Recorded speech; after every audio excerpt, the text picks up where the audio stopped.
ଦିନେ ଗୋପାଳ ମନ ଦୁଃଖରେ ଚାଲି ଚାଲି ଆସିକି ଦେଖିଲା ଗୋଟେ ଜାଗାରେ ଭଗବାନ ପ୍ରଭୁ ଶ୍ରୀ ଜଗନ୍ନାଥଙ୍କର ମୂର୍ତ୍ତି ଅଛି।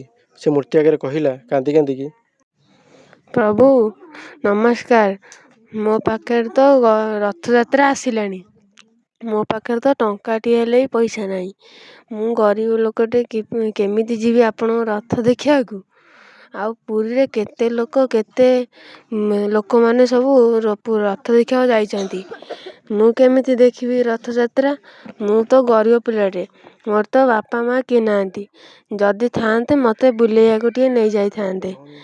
ହେଲେ ମୋର ଗୋଟେ ଭଉଣୀ ଅଛି, ତାର ଭାରି ଇଚ୍ଛା ହେଉଛି ଆପଣଙ୍କୁ ଦେଖିବାକୁ, ଆପଣଙ୍କର ନନ୍ଦିଘୋଷକୁ ଦେଖିବାକୁ।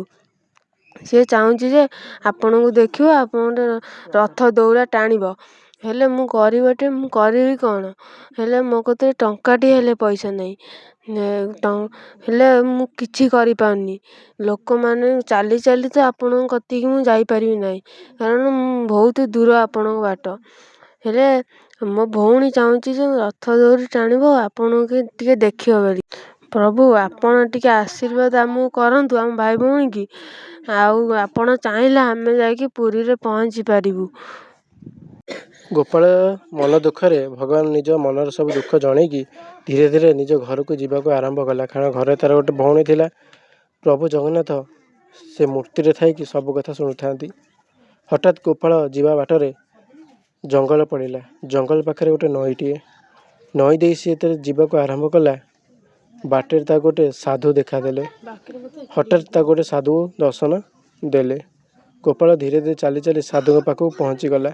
ଦେଖିଲା ଆଗରେ ଗୋଟେ ସାଧୁ ଅଛନ୍ତି। ସେ ସାଧୁ କହିଲା, ସାଧୁ ବାବା ନମସ୍କାର। ଆପଣ ଏଠି ଏକା କାହିଁକି ଠିଆ ହେଇଛନ୍ତି? ଏ ଜଙ୍ଗଲରେ ଅନେକ ଭୟାନକର ପଶୁପକ୍ଷୀ ଅଛନ୍ତି। ଆପଣ ଏଠି କାହିଁ ଠିଆ ହେଇଛନ୍ତି? ମୁଁ ଏ ବାଟ ଦେଖି ଯାଉଥିଲି ବୋଲି ଦେଖିଲି ଆପଣଙ୍କୁ, ନହେଲେ ଏଇନା ଆପଣଙ୍କୁ କିଏ ବାଘ ଖାଇ ଯାଇଥାନ୍ତା। ଆପଣ ଏଠି କାହିଁ ଠିଆ ହେଇଛନ୍ତି? ଆପଣ ଯାଉନାହାନ୍ତି ଆପଣଙ୍କ ଘରକୁ।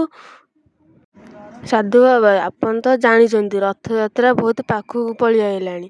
ମୁଁ ତ ଗରିବ ପିଲାଟେ, ମୋ ବାପା ମା ନାହାନ୍ତି। ହେଲେ ମୋ ପାଖରେ ଗୋଟେ ଭଉଣୀଟେ ଅଛି। ସେ ଚାହୁଁଛି ଯେ ରଥଯାତ୍ରା ଦେଖିବ ଆଉ ଠାକୁରଙ୍କୁ ଟିକେ ଦର୍ଶନ କରିବ। ହେଲେ ମୁଁ ଗରିବଟେ, ମୋତେ ଟଙ୍କାଟେ ହେଲେ ପଇସା ନାହିଁ। ମୁଁ ରଥଯାତ୍ରା କେମିତି ଯିବି ଦେଖିବାକୁ? ଆପଣ ଟିକେ କ'ଣ କଲେ ମୁଁ ଟିକେ ମୋ ଭଉଣୀକୁ ନେଇ ରଥଯାତ୍ରା ଯାଆନ୍ତି।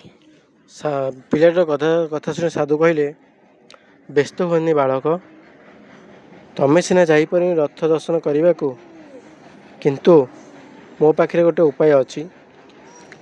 ମୁଁ 4-5 ଜଣ ଲୋକଙ୍କୁ ପଇସା ସାହାଯ୍ୟ କରିକି ତାଙ୍କୁ ଜଗାଙ୍କ ଦର୍ଶନ କରିବାକୁ ନେଇପାରିବି। ତମେ ତାଙ୍କ ଭିତରୁ ଜଣେ ଓ ତମ ଭଉଣୀ ବି ଆଉ ଜଣେ, 2 ଜଣ ଯଦି ଚାହିଁବ ତେବେ ମୋ ସାଙ୍ଗରେ ରଥଯାତ୍ରା ଦର୍ଶନ କରିବାକୁ ଯାଇପାରିବ। କ'ଣ କହୁଛ? ହେଇ ନିଅ, ତମକୁ ମୁଁ ଦେଉଛି କିଛି ପଇସା, ତମେ ଆରାମସେ ଯାଇକି ରଥଯାତ୍ରା ଦର୍ଶନ କର। କାରଣ ଜଗନ୍ନାଥଙ୍କ ଦର୍ଶନ ସବୁ ପ୍ରଭୁ ସମସ୍ତେ ଲୋକ ଚାହାନ୍ତି ଦର୍ଶନ କରିବାକୁ। କାରଣ ପ୍ରଭୁଙ୍କ ପାଖରେ କିଛି ଏମିତି ଚମତ୍କାର ଥାଏ, ଲୋକମାନେ ଯେଉଁଟାକି ଗ୍ରହଣ କରିବାକୁ ଚାହାନ୍ତି। ତେଣୁ ମୁଁ ବି ଚାହୁଁଛି ଯେ ତମେ ସେ ଚମତ୍କାର ଗ୍ରହଣ କର ଓ ପ୍ରଭୁଙ୍କୁ ଦର୍ଶନ କର। ତମେ ଜାଣିଥିବ 16 ତାରିଖରେ ରଥଯାତ୍ରା, ଓଡ଼ିଶାର ସବୁଠୁ ବଡ଼ ପର୍ବ। ଆଉ ସେ ପର୍ବରୁ ତ ମୁଁ କେମିତି ବଞ୍ଚିତ କରାଇବି? ମୋତେ ପଇସା ଫେରିବା କିଛି ଦରକାର ନାହିଁ। ତମେ ସେ ପଇସା ନେଇକି ଯାଅ, ନିଜ ଭଉଣୀ ସାଙ୍ଗରେ ରଥଯାତ୍ରା ଦେଖିକି ଆସିବ, ପ୍ରଭୁ ଜଗନ୍ନାଥଙ୍କ ଦର୍ଶନ କରିବ। ଆଉ ସାଧୁଙ୍କ କଥା ଶୁଣିକି ପିଲାଟି ଚାଲିଲା ନିଜ ଭଉଣୀ ପାଖକୁ ଏ ଖୁସି ଖବର ଜଣାଇବା ପାଇଁ। ଆମେ ଦେଖିଲେ ସେ ସାଧୁ କୁଆଡ଼େ ଉଭାନ ହେଇଗଲେ। ଏହା କହିକି ସାଧୁ କୁଆଡ଼େ ଉଭାନ ହେଇଗଲେ। ହଠାତ୍ ଉଭାନ ହେଇଗଲେ, ଆମକୁ ଜଣା ପଡ଼ିଲାନି। ଆମେ ଜାଣିଲେ ସେ ପ୍ରଭୁ ଜଗନ୍ନାଥ ଥିଲେ, ସ୍ୱୟଂ ଯେ ସାଧୁ ବେଶରେ ଆସିଥିଲେ। ତାପରେ ଗୋପାଳ ଚାଲି ଚାଲି ତା ଭଉଣୀ ପାଖକୁ ଆସି ପହଞ୍ଚିଲା। ସେ କହିଲା, ଭଉଣୀ ତୁ ଜାଣିଛୁ ମୁଁ ଆଜି ବଣକୁ ଯାଇଥିଲି, ଦେଖିଲି ଗୋଟେ ସାଧୁ ଲୋକଟେ ଠିଆ ହେଇଛି। ମୁଁ ଆମ ଦୁଃଖର କଥା ତାଙ୍କୁ କହିଲି, ଆଉ ସିଏ ଆମ କଥା ଶୁଣି ଆମକୁ କିଛି ଟଙ୍କା ଦେଲେ। ଏବେ ତୋ କଥା ପୁରା ପୂରଣ ହେଇଯିବ। ଆମେ ଯିବା ପୁରୀକି ରଥଯାତ୍ରା ଦେଖିବାକୁ।